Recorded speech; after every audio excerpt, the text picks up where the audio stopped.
And welcome back. And we are now returning to part 5 of this week's New Comics Bitches. So, as I said before, there were a lot of great surprises this week. I did not see these surprises coming, and I'm going to go into those surprises right now. These two are like tied for biggest surprise of the week. FF number 17. I had stopped this book. I stopped reading it. But then I saw Spidey and Johnny Storm on the cover. It's Hickman, it's Johnny Storm, and Peter Parker. This has got to be gold, right? Yeah, it's gold.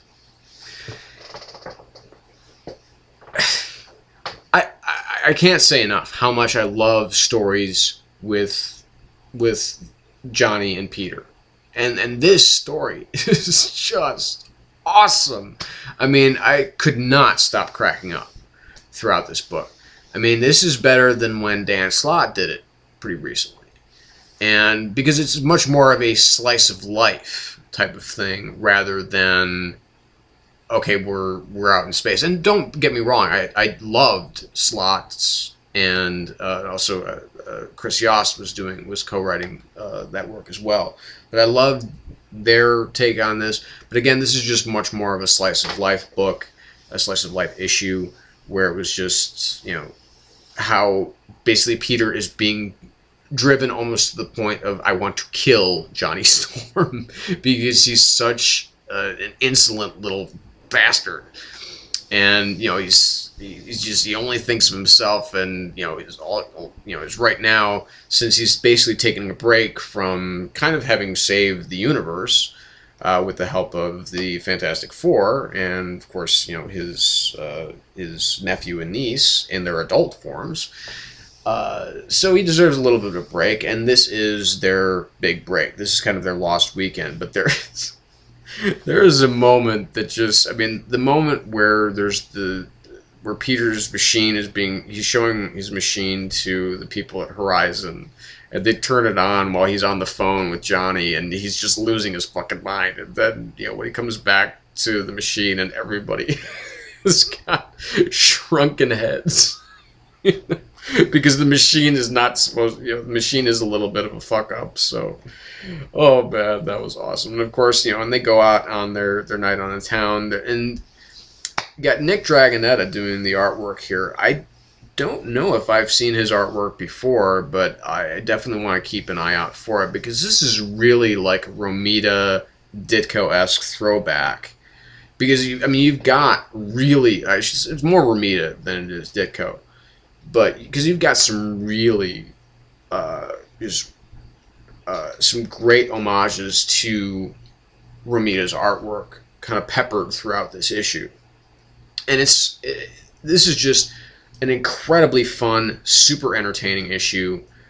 The artwork is fantastic. The character beats are great. It's a big just bowl of glee and goodness, and it's incredibly joyful, and I love it to death. And I don't know if I'll go back to collecting this, but this issue has definitely made me very happy that I picked it up. And this is a very easy 5 out of 5. Just wonderful. Another big surprise this week, also by Jonathan Hickman, Ultimates number 9. I've been kind of on the fence on this book. This issue really turned shit around for everything. I mean, the stakes just went up astrofucking-nomically. And it is just, it's awesome. I mean, it blew my mind, because, I think Hickman was just getting a little bit too bogged down in the science of things and the technology of things, and trying to make everything a little bit more complex. And here is where he finally gets to really let loose. Because, basically we have the President of the United States, his plan just kind of epically falls flat.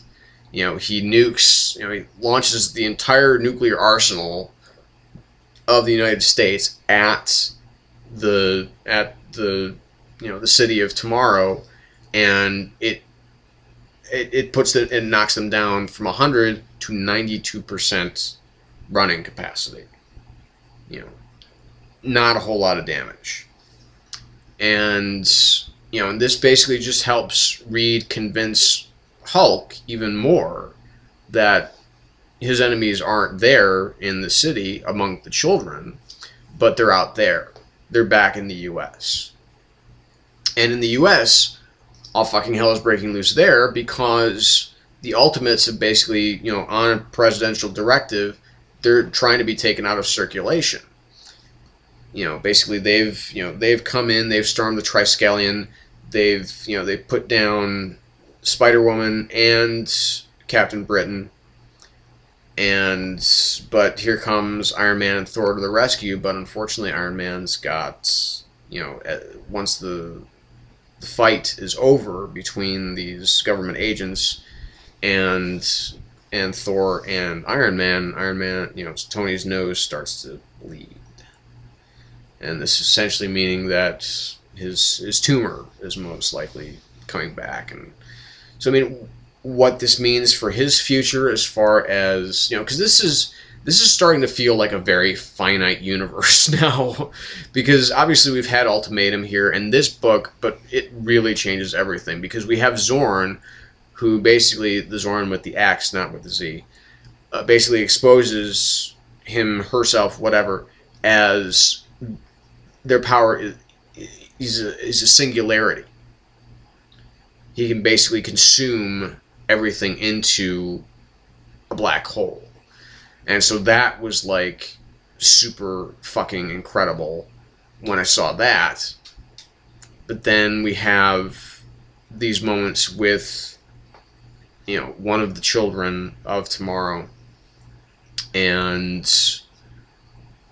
Reed, and basically, and Reed has this exchange with this young unnamed child, and it's like, would you like to know your name?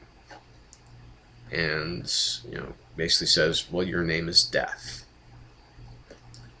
and you will be the boy who killed America, as he basically teleports this boy as a suicide bomber into, I don't know if it's the UN, or I don't know if it's the halls of Congress, if it's the Capitol building, I don't know. It's not clear. But then he detonates. And you're like, okay, whoa. Things have just gotten ultra, mega, hyper fucking serious. This is a book that is not playing for kiddie stakes anymore. This is shit just got real, as they say in Bad Boys 2. And in Hot Fuzz. But, wow. I was just totally, just took my breath away. It was just, the book was, the first time I read it, I kind of skimmed through it. I wasn't really paying attention, because I'm like, yeah, I got the digital copy, and, I'm just kind of reading it, and I'm like, whatever, it's the Ultimates, it hasn't been that great. And I'm sure that when I read it again, it'll start to make a little bit more sense. But then I went back to that last page, and I started reading it again immediately.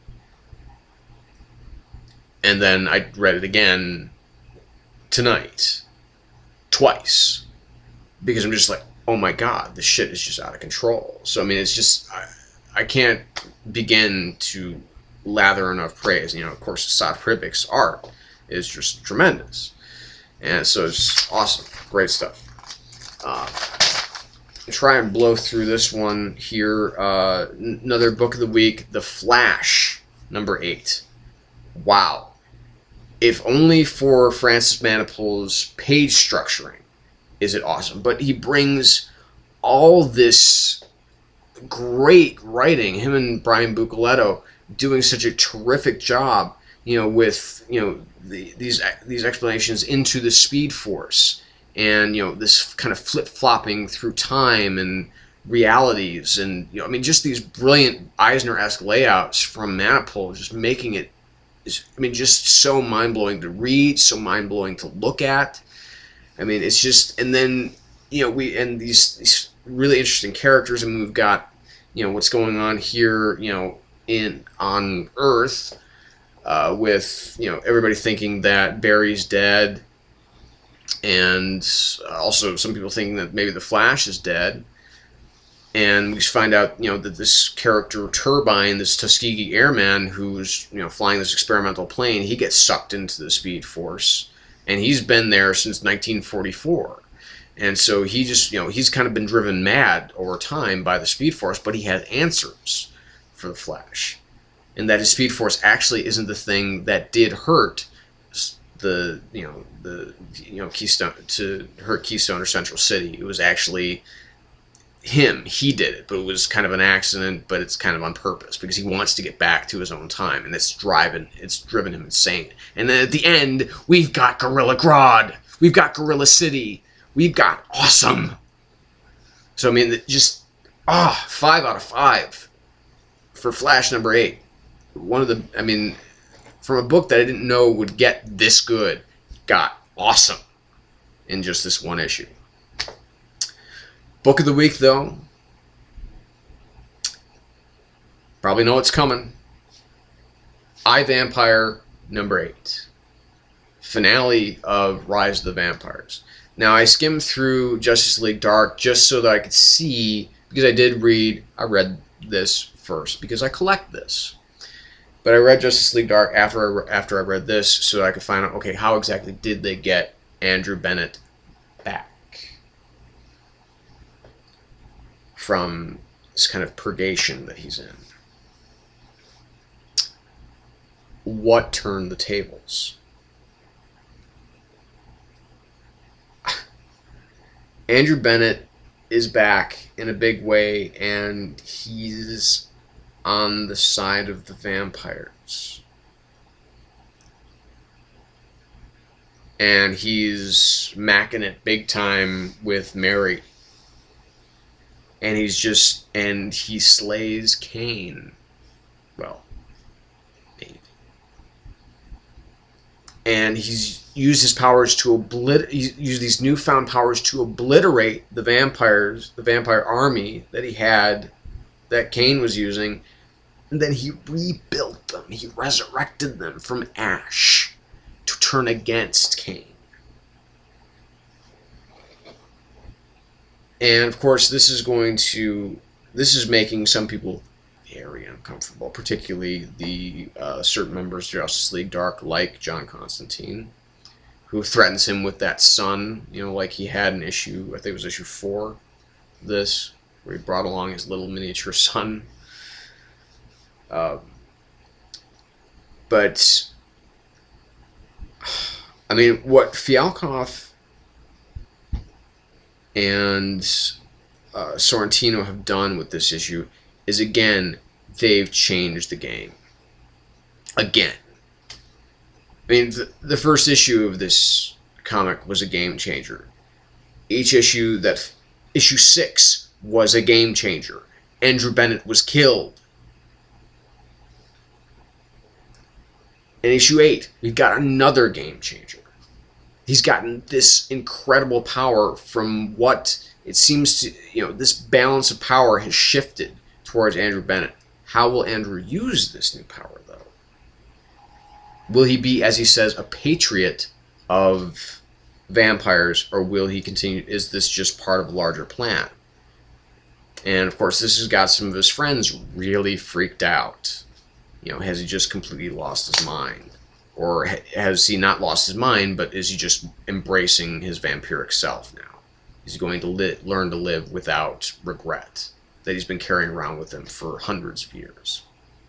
Is he going to love me? I mean, it's just, wow.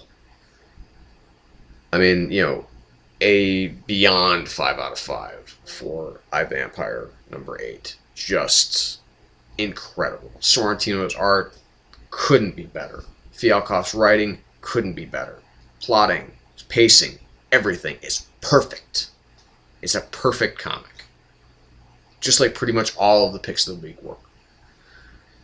So that's it for this week. So, you know, follow me on Twitter, Donnelly92274 at Twitter.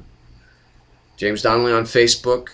I'm going to go and watch the new Dark Knight Rises trailer for like the 30th time this evening. So until next time, stay in the shadows, people.